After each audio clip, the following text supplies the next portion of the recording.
कोविड-19 और आज का मतदाता टीवी में डॉक्टर वैभव जी आपका स्वागत है।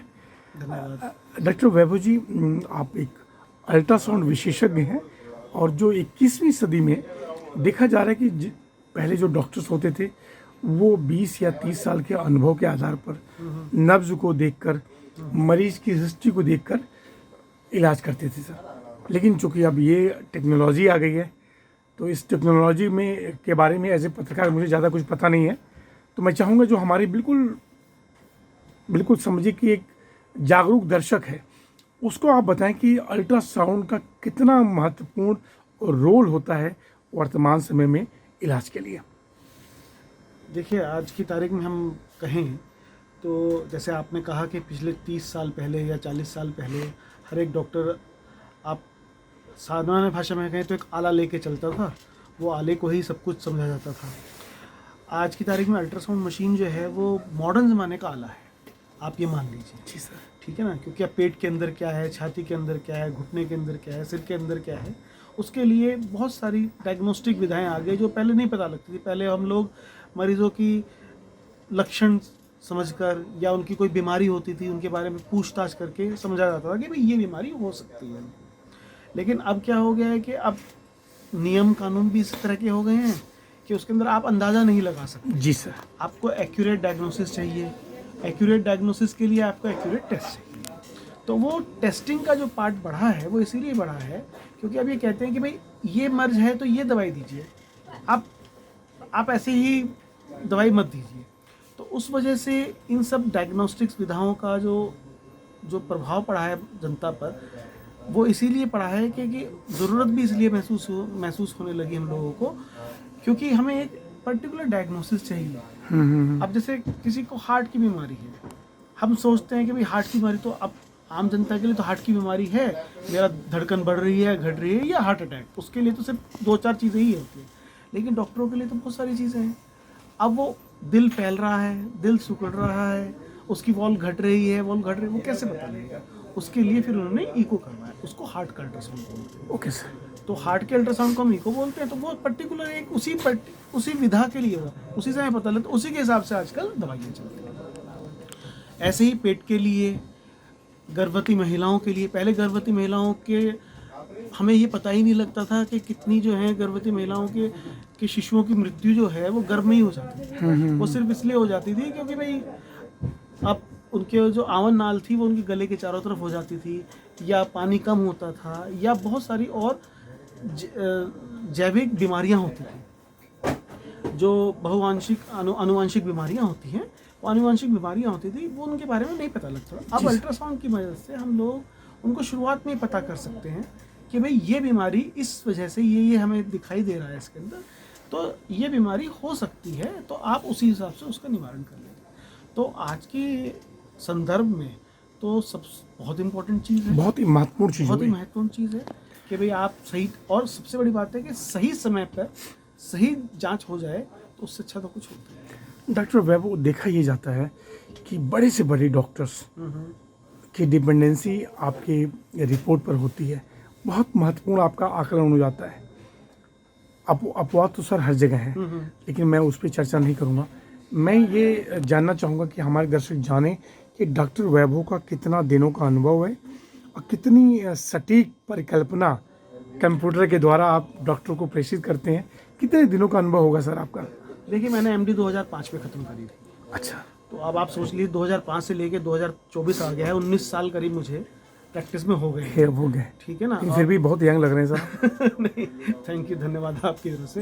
यंग वाली बात नहीं है, पर ये है कि 18 देखिए, अनुभव का कोई दूसरा उम्र से ठीक है, लेना देना नहीं होता, लेना देना, उम्र से लेना देना नहीं होता। और अनुभव जो है ना, एक जो मैं शायद 2005 में जो मैं मरीज को देख के जो मैं सोचता था, वो सोच मेरी अब नहीं है। क्योंकि वो सोच में ना अब मेरे को मरीज को देख के पता लग जाता है, मैं उससे सवाल वही पूछता हूँ। वो जो एक्सपीरियंस है इतने सालों का, वो आप नहीं कर सकते। जो नए बच्चे एक दिन में जैसे कि आपने ज़्यादा से ज़्यादा मरीजों को देखा है, तो वो काउंट नहीं करता है, वो काउंट नहीं करता है। ठीक है ना।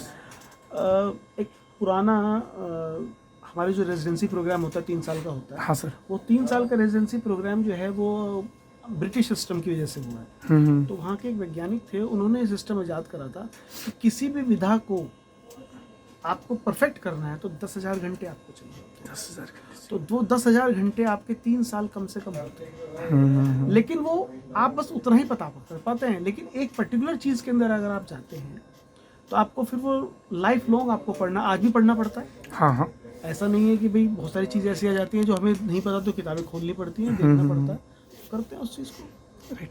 अच्छा सर, एक सवाल ये था कि इतने राइट प्रेडिक्शन होने के बाद भी एक वक्त था जब हमारे भारत देश में इसी धरती पे लोग 90 साल 100 साल तक जीते थे। इतना प्रेडिक्शन, साइंस की डेवलपमेंट, उसके बाद भी इतनी सारी मरीज, संख्या बढ़ रही है, कहाँ हम मात खा रहे हैं सर? आबादी बढ़ रही है। आबादी, आप देखिए, हम लोग बहुत सारी चीज़ों को देखते हैं। आप ये सोचिए कि 1947 में जब हम आज़ाद हुए थे तो हमारा जो एवरेज लाइफ स्पैन था वो करीब 37 से 40 साल था। अब हमारा करीब 68 साल है, और फीमेल्स में तो शायद 70 से ऊपर है, 72 साल। अच्छा। तो आप ये तो नहीं कह सकते कि हमारी लाइफ एक्सपेक्टेंसी कम हुई है। हम एक गरीब देश थे, गरीब थे नहीं, हमें गरीब देश बना दिया गया था। हम 200 साल तक गरीब देश रहे। उस गरीब देश से जैसे जैसे हमारे देश में खाना बढ़ेगा, तरक्की होगी, उस हिसाब से हम धीरे धीरे लाइफ एक्सपेक्टेंसी भी बढ़ेगी और हमारे पास सुविधाएं भी आ जाएंगी। जब वो सुविधाएं आ जाएंगी तो हम ऑटोमेटिकली उसी जगह पर आ जाएंगे कि जो हमारे जैसे पूर्वज रहते थे। और देखिए उन सबके साथ देखिए एनवायरनमेंट है, पॉल्यूशन है, खान पान है, ये भी मेहनत करते थे लोग, मेहनत करते थे। अब मेहनत नहीं है, अब तो दिमागी कसरत है सारी। दिमागी कसरत है, ठीक है। शहर में तो कुछ है ही नहीं। तो क्या अपील करना चाहेंगे आज के जो लाइफ स्टाइल बदलने के लिए? लाइफ स्टाइल, सुबह शाम एक्सरसाइज करनी पड़ेगी, और भैया अगर चल सकते हैं ना तो 5 से 10,000 कदम तो रोज चलना है। हाँ, अगर आप नहीं चलेंगे तो भैया फिर आपको डॉक्टर को तो दिखाना पड़ेगा, दवाई खानी पड़ेगी, और वो भी डॉक्टर हेल्प कर सकता है, लेकिन डॉक्टर हाथ लगा के, भगवान तो है नहीं है, ठीक है ना, भगवान स्वरूप माना जाता है लेकिन भगवान नहीं है। तो डॉक्टर हाथ लगा के आपको खड़ा नहीं कर सकता, खड़ा तो आपको खुद ही होना पड़ेगा। इसके लिए प्रयास में बस सर 2-4 मिनट आप बोल लेंगे। सर, कोरोना के बाद पूरे विश्व चरमरा गया था इस स्थिति में, और सब कुछ डायग्नोस्टिक पे अवेलेबल, मतलब निर्भर हो गया था।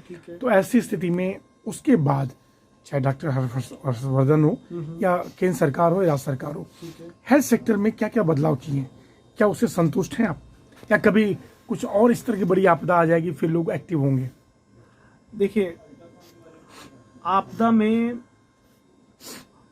लोगों को अवसर भी बहुत सारे मिले। जी, ठीक है ना। वो आपदा ने सरकार को भी अवसर दिया कि वो अपनी हेल्थ सिस्टम को करेक्ट सुधारे। बहुत सही कहा, बिल्कुल सही कहा। और लोगों को समझ में भी आया है कि भाई सरकार ही सब कुछ नहीं कर सकती। देखिए, एक कहा जाता है कि यहाँ पर जो है ना 100 लोगों पे या 200 लोगों पे एक डॉक्टर होना चाहिए। अभी 1000 पे 2000 पे एक डॉक्टर है। लेकिन अगर 100 पे भी आ जाएगा और इस तरह की आपदा आ जाए तो अमेरिका चरमरा गया, चाइना चरमरा गया। हाँ, सब बिल्कुल, ऐसा तो नहीं, यूरोप पूरा चरमरा गया। तो आप ये तो नहीं कह सकते कि वो उन लोगों के पास सुविधाएं नहीं थी। ठीक है ना। तो हम ये नहीं कह सकते। हम लोग जागरूक हुए हैं पहले से। जागरूक हुए हैं। अब लोगों को थोड़ा सा, एक तो अपने शारीरिक परिश्रम को बढ़ाना। जब तक अब वो शरीर खुद ही अगर सक्षम नहीं होगा तो हम कुछ वहीं आ जाएंगे कि आपको खड़ा तो खुद ही होना पड़ेगा। ठीक है। मेरा सिर्फ ये है कि सरकार को थोड़ा सा और ध्यान देना पड़ेगा, समय अनुसार चीजों को डेवलप करना पड़ेगा, लोगों को इंसेंटिव भी देना पड़ेगा कि भैया आप ये करिए। और आज की तारीख में लोगों को इंसेंटिव देना चाहिए कि वो अपना जो आयुष्मान कार्ड है वो अच्छा एक प्रयास है। आयुष्मान कार्ड एक अच्छा प्रयास है, लेकिन आयुष्मान कार्ड का स्वरूप और अभी पारदर्शी उतना नहीं है। अभी पारदर्शी, अभी स्वरूप उस तरह से नहीं है, और उसका फैलाव भी करना पड़ेगा। सिर्फ एक सेक्टर को ना दिया जाए, सभी को दिया जाए। मतलब हेल्थ फॉर ऑल होना चाहिए। यस। सरकार का उद्देश्य भी तो हेल्थ फॉर ऑल के लिए ही है। यस। हेल्थ फॉर ऑल होना चाहिए। अब उस हेल्थ फॉर ऑल के लिए नीतियां का निर्धारण तो नीति निर्धारण करता ही बना सकते हैं, सरकार ही बना सकती है। हम सिर्फ हेल्प कर सकते हैं, हमें जो कहा जाएगा वो हम करते हैं। नहीं डॉक्टर साहब, पूरे गाजियाबाद में एनसीआर में काफ़ी लोगों से मैंने चर्चा किया, आपको लोग जानते हैं, और आपकी रिपोर्ट पर काफ़ी गंभीरता से डॉक्टर्स को मतलब इम्पोर्टेंस भी देते हैं। अंत में एक सवाल सर और, कि क्या गाजियाबाद में मेडिकल कॉलेज, सरकारी मेडिकल कॉलेज होना चाहिए? क्योंकि प्राइवेट सेक्टर में शायद उस वर्ग के जो लोग प्रतिभा भी है लेकिन पैसा नहीं है, नहीं जा सकते, होना चाहिए। मेडिकल कॉलेज तो होना चाहिए, ऑलरेडी संतोष है, प्राइवेट है। प्राइवेट है सर, ठीक है ना, बहुत सरकार चाहती भी है, अंतर है सर। सरकार चाहती भी है हर एक जिले में एक मेडिकल कॉलेज खड़ा करा जाए। सरकार के पास जगह नहीं है। भाई आप यहाँ का जो राजकीय जो चिकित्सालय है, अब उसमें तो मेडिकल कॉलेज नहीं बन सकता, पॉसिबल नहीं है। ठीक है ना, अलग से कहीं बनाएंगे तो सरकार को जगह भी चाहिए।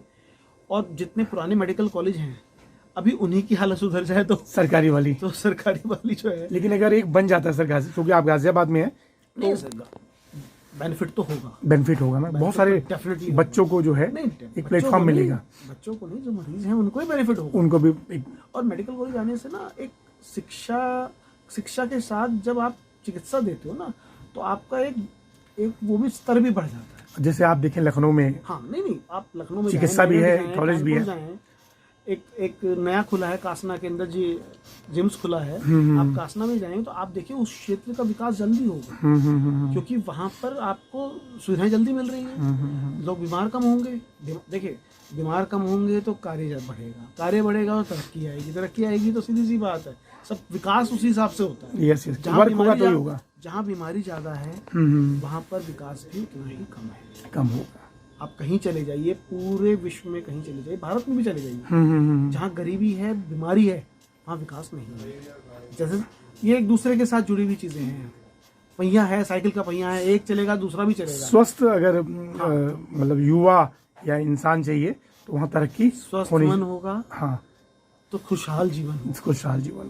सर एक अंत में एक सवाल और मैं ले रहा हूँ कि सर जो अल्ट्रासाउंड है या जो टेक्निक है, क्योंकि उसके आप विशेषज्ञ हैं, इसकी एक अलग मुझे उतना पता नहीं है, लेकिन जैसे होता ना सर, नियमित जांच हर किसी को कराना चाहिए। हमारे भारत देश में लोग जब बीमार हो जाते हैं तब डॉक्टर के पास जाते हैं। विदेशों में क्या है, उनका एक रूटीन चेकअप है कि मैं अगर स्वस्थ हूँ तो भी मैं डॉक्टर के पास जाऊँगा। क्या आप इसकी एक अपील करेंगे कि लोगों को इस तरह के जांचों में भी अपनी एक कंटिन्यूटी बरतनी चाहिए?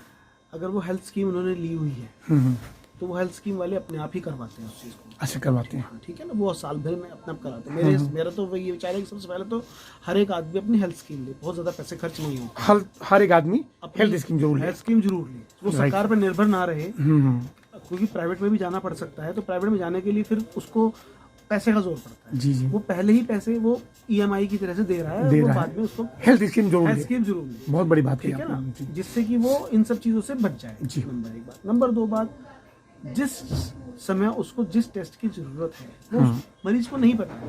आज मरीज से कहें कि आपको शुगर के टेस्ट की जरूरत है, अब 10 साल के बच्चे को जरूरत ही नहीं है, वो बिना बात करवा रहा है। उसकी जरूरत तो एक समय के बाद ही आएगी, 40-45 के बाद। तो मेरा तो सबसे पहले विचार ये है कि आप हेल्थ स्कीम लें, फिर एक कंसल्टेंट डॉक्टर जो भी आपके आसपास हो, पारिवारिक जो वो आपका बनना चाहिए, जो जनरल प्रैक्टिशनर कहते हैं, GP जिसे कहते हैं। यस। वो GP से आप रिकमेंड करवाइए कि भाई मुझे ये टेस्ट करवाने की डॉक्टर साहब मुझे जरूरत है साल में एक बार, ठीक है ना। वो फिर आप पर्टिकुलर डायग्नोस्टिक सेंटर पे जाइए। डायरेक्ट जाने से कोई फायदा नहीं होगा। डायरेक्ट जाने से अभी क्या है, मार्केट के अंदर देखिए, मैं समझ रहा हूँ, सब जगह वो चोर बहुत सारे आ जाते हैं, ठीक है ना। अब मार्केट में क्या हो, चोर बहुत सारे आ जाते हैं, ठीक है ना। अब मार्केट में क्या हो गया, हम तो इतने में कर देंगे, हम अरे भाई कोई साबुन टिकिया थोड़ी बेच रहे हो, तुम इतने में कर दोगे, इतने में कर दोगे। बहुत इंपॉर्टेंट चीज है सर आपका प्रोफेशन, ठीक है ना। अब आप उस चीज को अगर आप टेस्टों को इस तरह से बेचोगे तो उसकी तो वैल्यू ही खत्म हो जाएगी। अब और हमें नहीं पता है कौन क्या कर रहा है, फिर वो इतने सारे पन्ने लेके 20 पन्ने लेके मरीज आता है, हमारे पास आता है, डॉक्टर साहब इसमें क्या लिखा हुआ है, ये कहाँ से करवाए, क्यों करवाए, किस लिए करवाए, क्या हमने सोचा ऐसे करा ले, ये ऐसे क्यों करा लो। अपने GP से पूछते, जो टेस्ट जरूरत होता है उसको करवाते। 2 चीजों का नुकसान हुआ, आपका खून गया, पैसा गया, देखिए, और देश का संसाधन गया। उसकी जरूरत नहीं थी, वो संसाधन आपका व्यय चला गया, ठीक है। दोनों ही चीजों का नुकसान हो रहा है। प्लस वो टेस्ट, फिर उससे क्या बात है, मरीज के दिन में भी ये आता है यार मैंने टेस्ट तो कराया, कुछ निकला नहीं, ठीक है ना। तो उसके मन में भी फिर क्या होता है, उसके मन में मन खट्टा होता है। फिर वो जब उसको टेस्ट कराने के लिए कहा भी जाएगा ना, तो भी नहीं कराएगा, ठीक है। तो उससे क्या हो ना, वो पैराडॉक्स हो जाता है, वो उल्टा हो जाता है। लेकिन एक परिपाटी होनी चाहिए, एक नियम कानून के तहत होना चाहिए, एक उसका डॉक्टर हो और उससे रिकमेंड करके वो अपना करे एक बार अपना जगह होता है। राइट, ऐसा नहीं है अपने आप कोई टेस्ट नहीं कराता। जैसे दवाइयाँ आपको बिना प्रिस्क्रिप्शन के नहीं मिलनी चाहिए, मिलती भी नहीं है, अब जनरली सब जगह नहीं मिलती है प्रिस्क्रिप्शन के बिना, ठीक है ना। तो अब इसी तरह से होना चाहिए। अच्छा, एक मेरे बहुत लोगों ने मुझसे कहा कि आपसे ये सवाल पूछें क्या अल्ट्रासाउंड कराने से या कुछ इस तरह का जो किरणीय चीज़ें बॉडी में पड़ती हैं, क्या उससे नुकसान भी कुछ होता है शरीर का? नहीं होता कुछ। अल्ट्रासाउंड जो होता है, हाँ, नाम पढ़िए, नाम है उसका अल्ट्रासाउंड। हाँ। ध्वनि की तरंगे हैं, अच्छा, ओके। ठीक है ना। अब हम जो आवाज़ सुनते हैं वो 20,000 मेगावाट से 20,000 मेगावाट तक सुनते हैं। जी, जी। अब उसके ऊपर की और उसके नीचे की तो सुनता ही नहीं है। जी, जी, ये जी। उसके नीचे वाली है, ये उसके नीचे वाली है। ठीक है ना। जब हम ये मशीन चलती है तो उसके कान पे लगा के देखें तो आवाज़ आती है, सुनाई देता है। जी, जी, जी, तो जी। उससे नीचे अब आवाज़ से अगर आपको दिक्कत होने लगे तो हम जो बोल रहे हैं उससे भी दिक्कत होने लगी। उसे भी दिक्कत हो। ऐसा सर, नहीं हमारे देश के प्रधानमंत्री नरेंद्र मोदी जी कैसे लगते हैं आपको? कुछ अपील करना चाहेंगे उनसे? नहीं, उनसे कोई अपील, जो कर रहे हैं, जैसा कर जो रहे कर हैं, रहे हैं, अच्छा कर रहे हैं। करते रहें, और क्या बात। योगी आदित्यनाथ जो उत्तर प्रदेश के मुख्यमंत्री हैं, नहीं, वो बहुत अच्छा कर रहे बहुत अच्छा लॉ एंड ऑर्डर वगैरह। हैं, लॉ एंड ऑर्डर अच्छा कर रहे हैं और अच्छा कर सकते हैं। हम्म। देखो, स्ट्रिक्टनेस तो हर जगह की जरूरत है। जी, जी, जी। इतनी सारी जनता के साथ जो है, आपको पता ही है, थोड़ा सा। Right sir. डॉक्टर वैभव, 22 तारीख को अयोध्या में राम मंदिर जी, की बिल्कुल है। प्राण प्रतिष्ठा होगी। जी, कुछ अपील? सब लोग दिवाली मनाएं, दिवाली मनाए, हमारी हर घर में तरफ दीप से जलाएं। हर घर दीप जले। सुबह आप प्रोग्राम देखें, शाम को दिवाली मनाएं। दिवाली हमारे घर में मनेगा, आप भी मनाएं। जी, जी। डॉक्टर वैभव, बहुत बहुत धन्यवाद। मैं बहुत बातें आपसे नहीं पूछ पाया हूँ, लेकिन अगले मीटिंग में हम आपसे पूछेंगे कि आपका अनुभव से लोगों को कितना वैसे लाभ पहुँचा रहे हैं और आगे पहुँचाएंगे। Thank you sir doctor. धन्यवाद। थैंक यू, नमस्कार।